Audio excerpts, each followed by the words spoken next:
So today I am delighted to have Asad Ansari.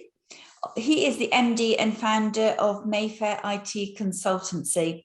And we're going to have a great conversation today because we're going to focus on two particular areas of leadership, one of which is going to be binary decision making, and the other one is around categorizing tasks, as well as hearing all about how Asad is growing his business.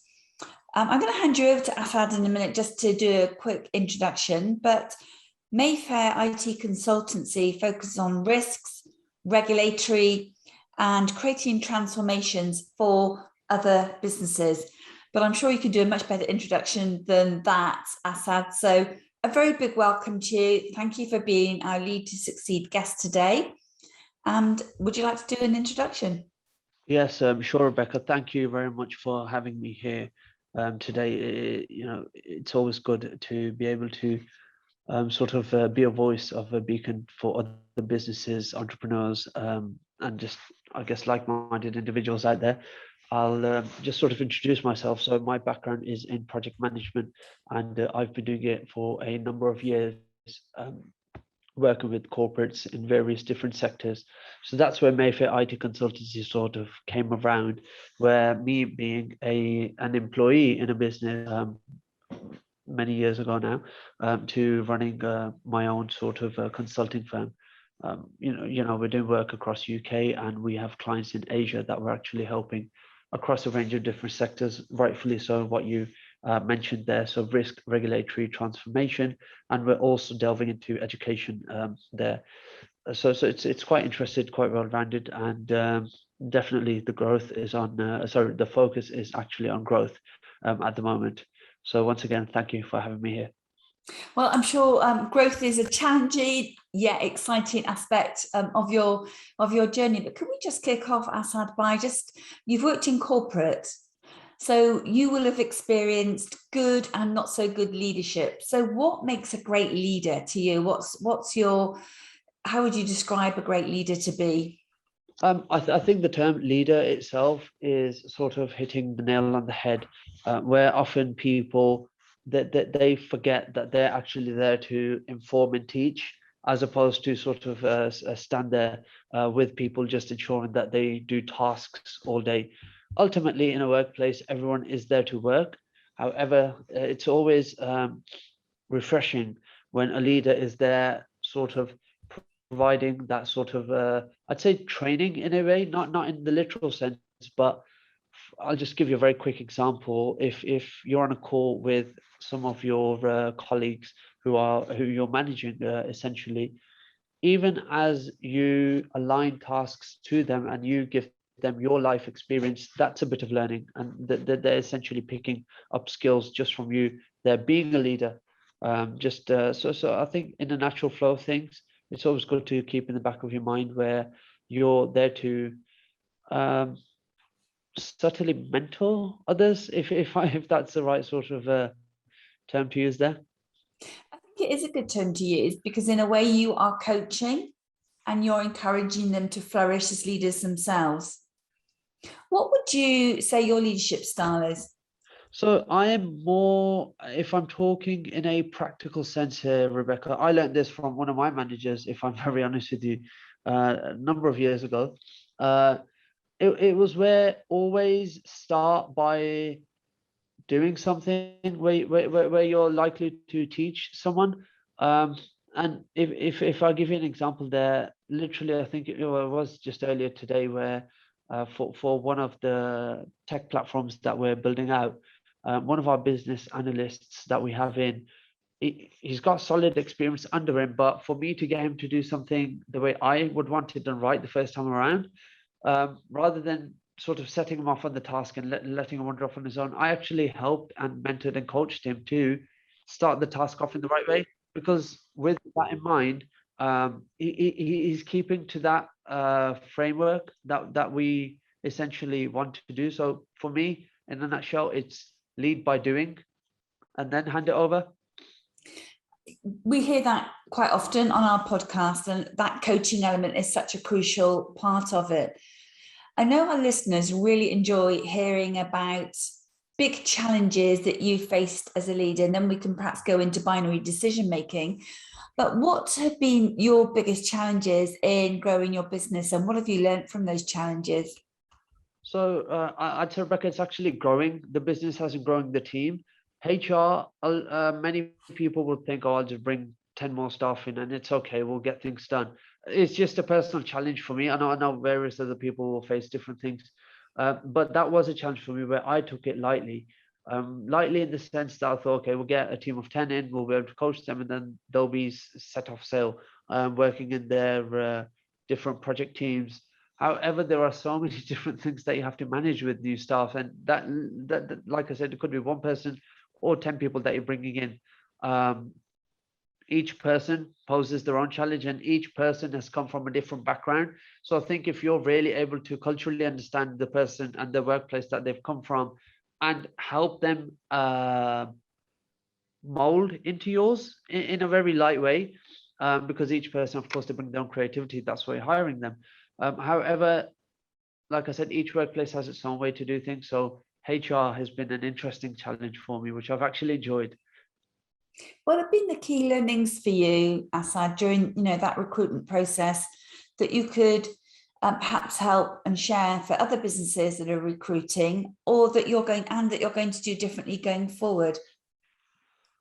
I feel like the first date is the most important. Now it's sort of like, yes, I said that's the most obvious thing that you're saying it, but I'm just going to emphasize on that point, because if you can set that individual in the right track, on the right track, even from the first day, I felt that they're actually performing better weeks down the line, because they're they're understanding and they're in a good frame of mind to be onboarded. At times, and this is the sort of example I'm looking, where the weeks that we've had 2 or 3 starters as compared to when we've had 5 or 6 or even 10, a few of them did get overlooked, as in they came in and they had some sort of training and some sort of onboarding, but it just wasn't the right level that we commit ourselves to do with each individual. And it was a few weeks down the line where the people who we'd focused on from day one and sort of going forward, they were on the right track, and then the other ones, they were still asking initial questions a few weeks on. So I'd say focus on day one for hiring anybody, bringing any amount of staff in that you are, just so you're setting your own standard, so to say. So it's a case of putting the more effort in right at the beginning, because that will reap a benefit as that new team member kind of engages with the business, and they'll be a better performer more quickly by doing that. Precisely, Rebecca, you've just summed it up really well there. Thank you. Okay, thank you. So let's have a chat about binary decision making. This is something I think you feel quite strongly about. So perhaps you could explain what it is and what your experience is of it and how you use it. So actually, I got this idea from a book that I was reading, and it's really interesting how I even came around that book. It's called Super Thinking. So essentially, binary decision making, it's quite an interesting topic, I'd say. And often people, when they are looking to make decisions, they will as one way or another. So if something's good, then something else is bad. If it's sort of like true or false, or essentially it's always like, okay, just 2 ways of sort of going and making decisions. But then you also have another one where it's sort of like looking at the gray area in all of that, as in, is there a third point of view? Because 50-50 isn't always right, I'd say. So it's trying to master yourself, or even set yourself off to start thinking in a third way, which is the gray area. So essentially, if you were to ask me a question to say, hey, Asad, what would you like to have for lunch tomorrow, Chinese or Indian? My brain should be thinking, hold on, understand what options are there for the Chinese, or what options are there for the Indian, rather than just from the offset saying, oh, I just want one cuisine. A very simple example, but it's sort of, don't form an opinion instantly. Always be sure that you're understanding different elements and different aspects to the options that are in front of you. So that's sort of where I'd say you're thinking in the grey, making more informed decisions. Is Now, there, oh sure, please. sorry, Asad. That's fine. I was going to ask, is there a process to follow to make yourself cognizant of the third option or other options? And so again, if I'm to put it in this way, Rebecca, how many times have you started telling somebody about a problem you're having or some advice that you need, and literally 2 or 3 touch points down, the person's already ready to just speak out and give you their give you their opinion. Now, often, like I said, excuse me, often, like I said, their opinion would be, "Hey, Rebecca, you should do A or B." But then it's sort of on you to follow that process where, yes, okay, A and B, but then you're countering that in a way, okay, what does A entail exactly and what does B entail?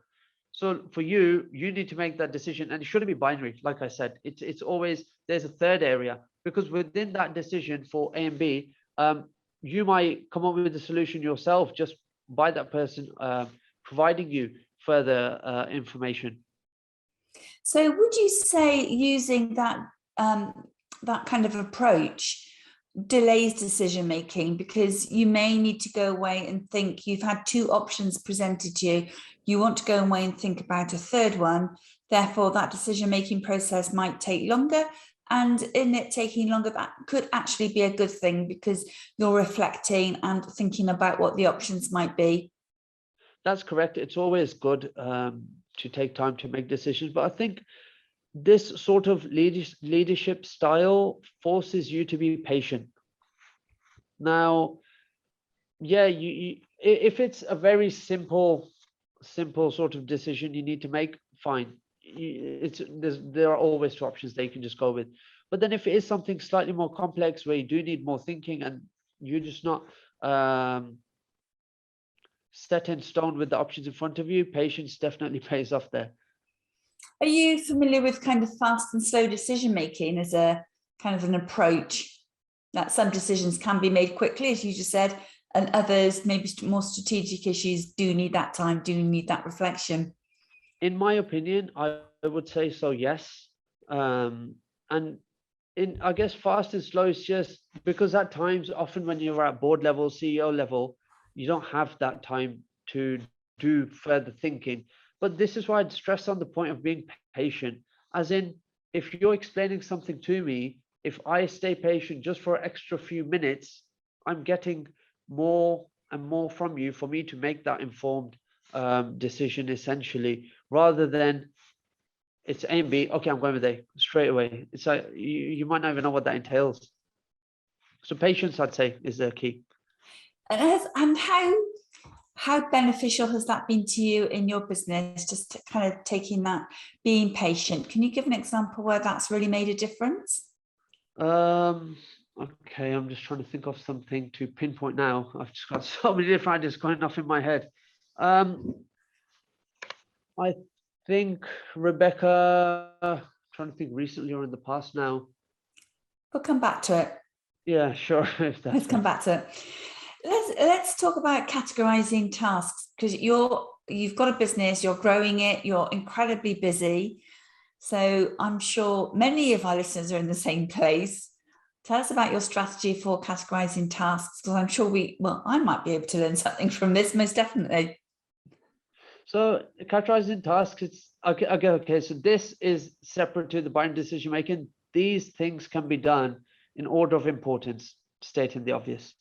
Now, that's another problem where everything seems important from time to time. And it's not like, okay, I've got 5 things on my to-do list and everything is important. But then what I'd say is where many businesses would or individuals would succeed in something like this, it's sort of looking at the economic benefits or looking at the economic scenarios. Because when you get down to it, there's never enough time to do work. You could have a whole list of stuff done in the morning. By the afternoon, it's just back full up again, just due to the meetings that you've had in the day. So I guess if you start to weigh up the opportunity of the economic benefits, you'd be able to understand, okay, what's important. So let's look at an example here. If you're working a full-time job, but you're not happy with a number of factors within the company that you're working at, or you just don't enjoy the role, and you want to sort of set sail and go and build a business for yourself. If you start to look at some like I'll come back to decision making at the end of this. So if you start to weigh up that opportunity of letting go of a salary that's sort of meeting your bills and everything that you need to do for the month or the quarter, and then you think, okay, if I'm making a similar amount in business, it would always be a case of how long could you do without that salary in order for you to scale that business up and sort of go out and do that there. Again, so there are two decisions they need to make. But then, like I said, if you look at the economic factors where you're getting X amount from your salary and Y is what you're left with at the end of the month. However, with a business, of course, there's no cap to what you can earn in any startup that you do or any business that you're running. But does them two benefits weigh the pros and cons for you to leave a job and then start up a business? For you to do it, it's just once, like I said, if you start looking at the financial numbers behind it, then you'd be able to make that decision. So on that basis, what you're saying is when we have a whole list of to-do things, the analysis should be, we should prioritize the ones that are going to give us the biggest economic benefit. Indeed, that's what I'd say. So if we're focusing just on running a business here, often, as the term goes, cash is king. That's what always have a positive revenue, cash flow and stuff. So really, if you're doing the things that are going to get you there, then they're the most important ones, and they're the ones what you should be categorizing first, as opposed to, I don't know, if you've got a whole bunch of phone calls to make, but that can be left off till maybe end of the week and beginning of the week, that you focus on the things that are actually going to help you sustain yourself longer. I agree with that. I think it's looking at the activities that are going to generate the result that you need. And it's, I've got a sales background, and it's not focusing on the end result, it's focusing on the activities that are going to get you to that end result. So what activities are you doing? Yeah, I don't mean that wasn't a question. I mean, it's, that's the area of focus. What are the primary activities that are going to generate that outcome? No, definitely, because I guess when you have too many to do, then you end up multitasking, and then it can get in a case where you need neither here nor there. But if you bring your back self around to the full circle, at the end of the day, you want to focus on what's going to make the biggest impact for you, your business, your life, and sort of take it on from there. Is that something you do on a daily basis, Asad, or a weekly basis? So how often are you looking at that? So for me personally, it is weekly. I don't think I could leave it any longer than that because of how much your week can fill up. Just today, with a morning meeting prompted another 3 later in the day. And I was just like, well, I was hoping to have a bit of an empty calendar today just to get stuff done. Well, thank you for making the podcast with all that extra challenge you've had today. No, this was a passion project, as I said a few weeks ago. So it's great to finally be here. Well, that decision, looking at it on a daily basis, I find that I'm often juggling on a daily basis what becomes my priority, because of those things that change during the day. So it can be quite a dynamic process, but setting it out for the week is something that I like to do as well. Yeah, I think then you can also look at it as in high level, mid and low level stuff. Yeah. What's the high level stuff that's going to help make the impact for you? And then the mid and low level stuff, I don't know, I've started using Trello recently because one of the project managers that we have is just in love with it. So they've just forced me, saying, I said, well, this is what we want to use. It's been quite interesting, actually, where all my tasks are aligned. As soon as things are getting done, I'm just sliding them across. And as soon as that ticks there at the end, I'm like, okay, that's a successful day. It always feels good when you can tick things off. Indeed, indeed, definitely. Asad, what tips would you give to aspiring leaders or people stepping into a leadership role and keen to become a successful leader? What tips would you give them? Rebecca, I'm going to answer this in a very binary way and just be like networking, I'd say. Networking with the right individuals. Because yes, you can go out there, you can read books, blogs, you can listen to lots of podcasts, which, you know, it's amazing that so many mediums are out there for people, but having that one-to-one conversation with somebody who's already there where you want to be, or the person might not even be there. It's usually the people you learn the most from are the ones you look up to or you admire in a way. So it doesn't mean that they have to be some, you know, serial entrepreneur out there or the person who's got the biggest profile out there. It could be a close relative. It could be person, an acquaintance, somebody you know, who you follow on any of the social platforms. It's just a case of try getting through to them to understand their journey. Because often when you listen to people's journey, that's when you get in the anecdotes. I've fallen in this, I wouldn't say trap, but I've fallen in this thinking where, oh my God, I want to go here. How do I get there? Well, when I've had that conversation with somebody who's been able to do it, and it's not like, okay, how did you set that business up? For me, it was a case of, hold on, where did you start from? Where did you come to, and how did you get to the point where you needed to set this business up? Because it's the anecdotes and it's the smaller points that I've picked up throughout the life journey, which has actually shown me challenge, struggle, and you know, the dedication and motivation behind it for where they need to be. So it would definitely be a case, okay, like I said, network, understand the person's journey, not just their business journey, but understand their life journey, because you'll be able to maybe relate to parts of it, and that's where they are the stepping stones that you need in order for you to actually get there and be that aspiring leader. And we're definitely in need of them. The next generation, we're ready for you to step up. I think it's always great to hear how other people have struggled and come through it. And I know that's what our listeners love to hear about. You know, those struggles, those challenges. How did you come through it? How did you cope? What impact did that have on you? So we may take a further dive into that in just a moment. But yes, I agree with you. Who's inspired you in that way? My grandfather, first of all, I'd say, Rebecca. Like I said, I didn't have to go far to find a mentor.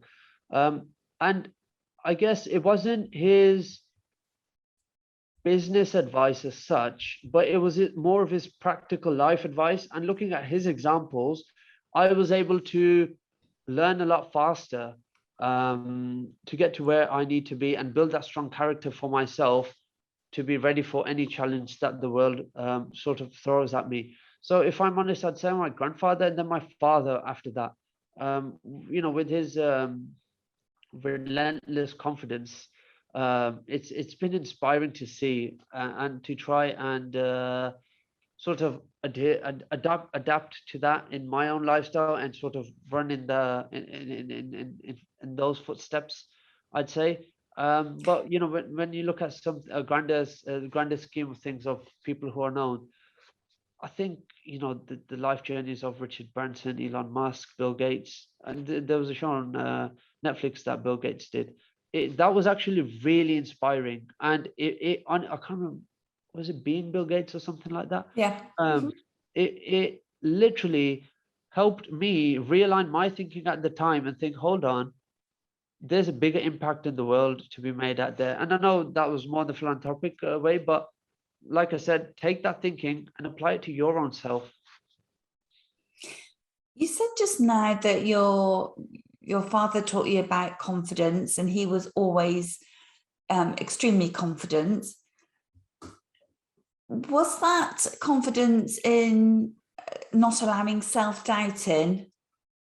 And how did you learn from that? Because I think many leaders face self-doubts. And we talk a lot about being vulnerable and being authentic and saying it's okay to show that you don't have all the answers, that you're not sure. So how do you contrast that with your dad being very confident?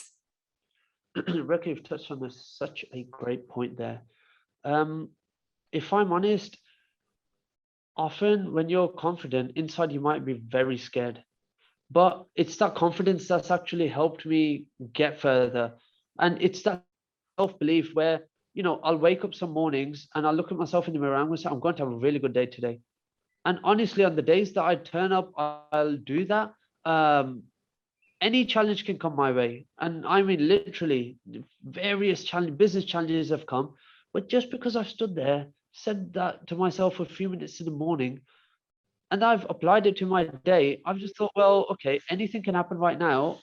I can get through it. It's fine because I know what I'm doing. I'm confident in myself. And I know it's sort of like, I know where I am and where I need to go. So there's nothing coming to me. So again, that might come across slightly cocky, but it's more of a personal thing that you really need to give yourself. You need to give yourself that confidence. Of course, I've been lucky enough to see somebody who's done that and I've learned it from them. But this is the advice I'd give to leaders where you're not going to be sure of yourself, but it's at that point where reset for 5 minutes and just put yourself in that position where like, okay, I'm not sure of myself, but I don't care. I'm still going to do this because it needs to get done, or just counter it. I'm not sure, but it doesn't matter. I will be in the next 10 minutes sort of thing. It's quite, you have to be quite ruthless and relentless with yourself in that position, I'd say. So it's managing your mindset and not letting those self-doubts or those voices in your head pull you down. It's being just assured that you've got this and you can, and you have the ability inside you to deal with those challenges, those curveballs that we all get sent as we take a business and grow. No, indeed, I'll tell you one thing, Rebecca, and I'm sure everyone's faced this. How many of your friends, colleagues, acquaintances have come up to you and said, Rebecca, you're going to you're going to like okay, they'll come to you and they'll say something like, Rebecca, your consulting company, I can see that being the biggest consulting company in the next 10 years just because I know what you're like. And you're there like, me, mine, are you sure? It's like, if others can see it in you, then why can't you see it in yourself? Yeah, that's so true. It's so true. It's like we don't give ourselves that kind of, I don't know, ability, is it? Or we don't just allow ourselves. No, Anyway. definitely. No, you're right. And I just to sort of sum that point up, there's this old Japanese samurai proverb where it's do not speak bad of yourself, for the warrior within hears your words and is lessened by them. Yes, I love that. So just be kind to yourself and be confident. And so two things my dad always said is, I said, you need to be confident and you always need to have a clean intention. You're going to go anywhere you want in life and as far as you want. So they're just two life principles that I sort of live by. I love the clean intention because I think that is, for me, one of the key traits of a great leader. Everything is done with the best intentions for the business, the people, and just done with great intentions. And it reminds me of a situation when I was bidding for a really big contract, and I remember going into the office and my tender was on the table along with my competitors. Yeah. And you know what? I had this moment when he left the office. Shall I look at the tender of my competitor and see what the pricing structure is? And I thought about it. I thought that's not a wise thing to do at all. But that's not a good intention to set. But it stays with me that we have to go with good intentions, with honesty and integrity, and that wouldn't be living up to my values if I'd had a look at that at all. Well, that's it. See, Rebecca, you took the tough decision there, and it was with yourself. There was nobody else around. No. It's just that was with yourself. But I think underlying, you had enough confidence in yourself to say, doesn't matter. I don't, I'm keeping my intention clean. I'm staying confident. I've still got this. Yes. So we touched earlier on, and as we kind of come to wrap up, and it's been great to have you on the podcast, Asad, and thank you for sharing those great ideas and thoughts with us. What we touched on what's your biggest challenge, but let's unravel that a little bit more. What has been something that you've really had to wrestle with that has really caused you some angst in growing your business, and how did you deal with that? Who did you speak to? How did you come through that, and what did you learn? Rebecca, I think every business, it's a challenge that a lot of them face, where it's just trying to get new clients in, or trying to transform a part of the organization that you have into a new way to offer new services, different services, or even better services to what you're doing. That is an ongoing challenge. It's always nice to hear people when they're doing good or at the top of the mountain, but I'm going to give people something where I'm at the bottom right now. We're just like with part of the business where I do want to transform it. And I'm thinking the whole world, of course, it's already digital. We've had COVID help us with that in various ways. But for me, the challenge is right now, where am I taking part of the consulting firm? It's one of the teams that I have in, and I can see the potential in each and every single one of the people who are in that team. But for me as a leader, I need to really steer that ship. And I feel like I'm starting out again to say where do I take, what sort of digital service is needed right now that the world is looking for, or businesses even are looking for me to take them. So I'm just trying to look for challenges out there right now. So if there are individuals who want to put some challenges my way, that would be extremely helpful, and that will help me with my thinking. Well, that's enough out there to listeners. Send your challenge in to Asad and let him think it through. Indeed. Well, let's think of it together. Think of it together. Yeah, absolutely. So last question, what advice would you give to your younger self about leadership? About leadership. Okay, at that age, I would definitely tell my younger self to read more, and practice what you preach. The advice I gave: network with the right people, but really learn from them. When you're younger, you feel like you know everything, and it's just a case of hold on, scale back. People are out there. There's bigger fish out there. Just go and learn from them. Try shadowing them for a day. I'll just give you an example. Actually, somebody reached out to me on Facebook a couple of weeks ago. A younger gentleman, he's 19 years old, and he sent me a really long message, and I was just like, God, okay, I'll have to read this, and I did. But he was just asking for advice. He goes, can I please come and shadow you for a day? I know you do X, Y, and Z. I've seen you've been social about some of the work that you've done. Can I just come shadow you? And that, I don't know, the inner child in me spoke, and I said, you need to see this person. And when I did, sat down, he was just rearing to just learn, Rebecca. And I find that so admirable, where I was just like, wow, if at 19 years old, if I was as proactive as you right now, reaching out to people, just asking them questions, wanting to learn from them, telling them what you want to do in life, and then just getting their feedback, that would have helped me do whatever I'm doing now many years earlier. So that's the advice I'd give to my younger self and to any young aspiring leaders out there, and to existing leaders. Just try giving a bit of a time, because the younger generation is not going to come up without us. That's so nice to hear, and how great that somebody at 19 had the courage to reach out to you. Indeed. And one more point there, Rebecca. At the end of it, he goes, I don't think I'm confident enough. And I was like, okay, let's literally, as we were leaving, I go, how did you reach out to me? He goes, well, I messaged you on Facebook. I was like, well, what were you thinking? And he was like, oh, all these ideas were going through my head. I wasn't sure. But then he goes, I thought I'd just message you anyways. I go, don't you think that's you demonstrating confidence there to me? I go, what more do you need? I go, just build up on it. I just go be humble throughout life, but build up on that, because you've got that confidence. Don't think that you're lacking it. It's just often, like I said, when you don't believe in yourself, you can even lose confidence. So it's just that to sort of summarize that point? Well, it's nice that he had that conversation with you and you were able to give him some support back.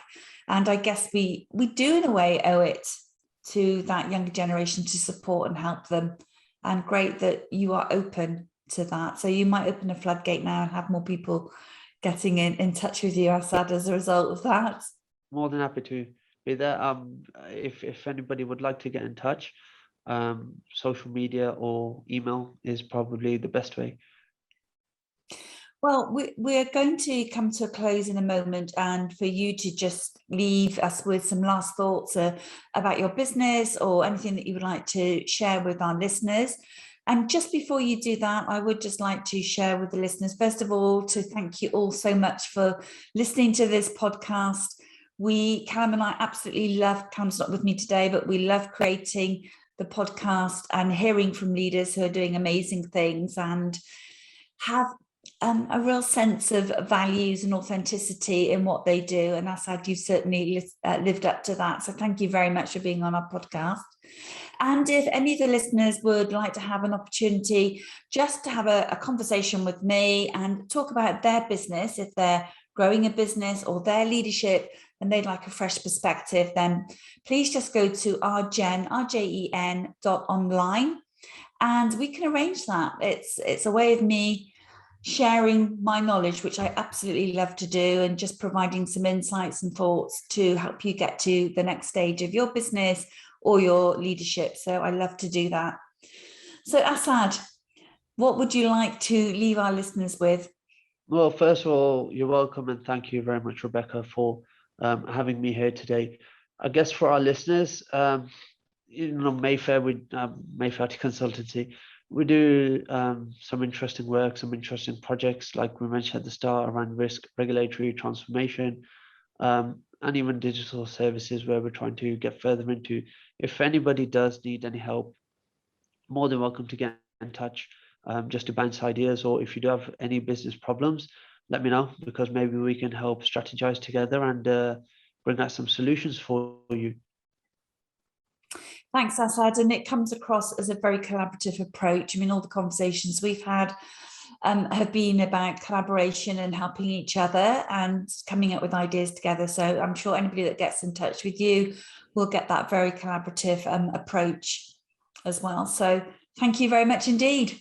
You're welcome, Rebecca. Thank you for having me here today. A pleasure. Absolute pleasure.